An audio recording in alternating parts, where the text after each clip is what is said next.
Around 2 years ago, I released my first video onto YouTube. It was of me painting this fence using the Ronseal fence sprayer. The video didn't get many views in the first 18 months, but it's really started to gain traction recently. This is where mine's lived for the last 12 months, and I haven't used it in over 2 years. Now, I noticed my first video received a lot of negative comments of the nozzle blocking up easily on this fence sprayer. Now, I'm not here to prove or disprove that, but I've never personally experienced any issues with mine. So today, I've decided to dig mine out, give it a bit of a clean up. Let's see how it goes.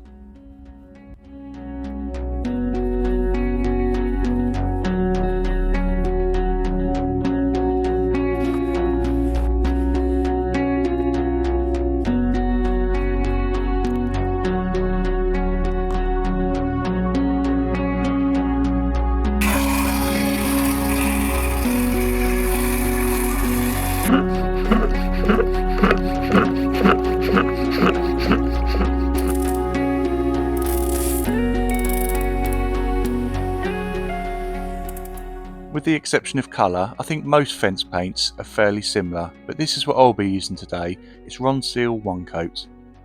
I was quite surprised to read that this paint didn't need watering down when being used in a fence sprayer. In fact, it was a case of just pouring it in, building up the pressure, and away you go. So now you'll see me using my fence sprayer to spray paint my fence. This was done twice over the course of about 2 hours. Unfortunately, that's all I had enough paint for. And obviously I had a paintbrush to hand to mop up any runs and to get into any awkward corners. And I have to admit that this fence sprayer has been faultless. It's never caused me any problems at all. There's a couple of things I always do to ensure it performs at its best. Firstly, I always make sure it's fully pressurised. As the pressure decreases, it does become less efficient. So I always stop every 20 to 30 seconds to build the pressure back up again. And lastly, I always ensure I do this on a warm day.